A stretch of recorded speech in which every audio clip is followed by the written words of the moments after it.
Science کا طریقہ کار۔ Biology science کی ایک ایسی شاخ ہے جس کا تعلق جانداروں کے متعلق علم سے ہے، مگر سوال یہ پیدا ہوتا ہے کہ سائنس آخر ہے کیا، اور بایولوجی کی تحقیق کا سائنس کے دوسرے شعبوں سے کیا تعلق۔ سائنس کا لفظ لاطینی زبان سے لیا گیا جس کا مطلب علم ہے۔ سائنس اس علم کا نام ہے جس میں ان فطری قوانین کو سمجھنے کی کوشش کی جاتی ہے جن کے تحت کائنات کام کرتی ہے۔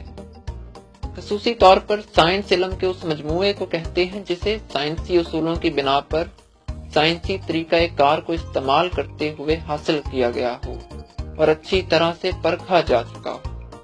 اس تعریف سے یہ صاف ظاہر ہے کہ سائنسی طریقہ کار کا استعمال سائنس کے علم میں بنیادی اہمیت رکھتا ہے۔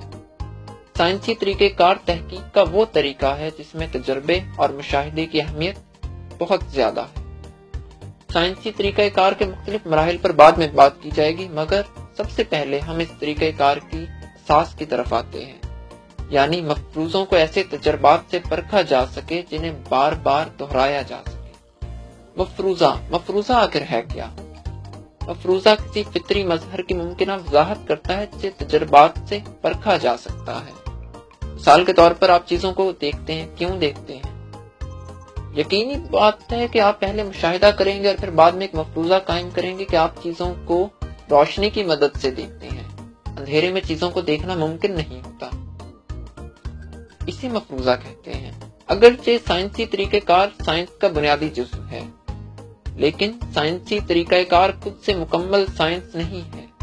اس کی وجہ یہ ہے کہ ہم فزکس، کیمسٹری میں تو اس کو آسانی سے استعمال کر سکتے ہیں، لیکن آثار قدیمہ، نفسیات، ارضیات میں اس کا استعمال قدرے مشکل ہے، کیونکہ وہاں ہم تجربات کو اتنی آسانی سے نہیں دہرا سکتے۔ اس کا مطلب یہ نہیں کہ یہ شعبے سائنس سے تعلق نہیں رکھتے۔ آپ آثار قدیمہ کی مثال لے لیجئے۔ اگرچہ وہاں مفروضات کو قائم کیا جا سکتا ہے، لیکن ہم تجربات کو نہیں دہرا سکتے، یا اگرچہ وہاں تجربات کو بار بار دہرایا نہیں جا سکتا، لیکن مفروضے پھر بھی قائم کیے جا سکتے ہیں۔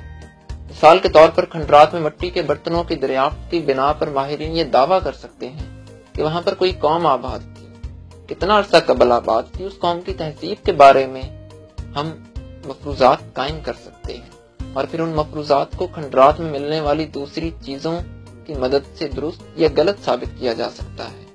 اگر کوئی مفروضہ بار بار کے تجربات کی بنا پر ٹھیک ثابت ہو تو اسے ذریعہ کہتے ہیں۔ اسی طرح کچھ مفروضات مصدقہ نظریات میں بدلے جا سکتے ہیں، اور اس کی سب سے عمدہ مثال نیوٹن کے حرکت کے قوانین۔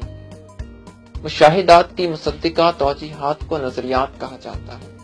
لہذا سائنس کی بہتر تعریف یہ ہوگی کہ یہ کائنات کو سمجھنے کی تمام کوششوں کا مجموعہ ہے۔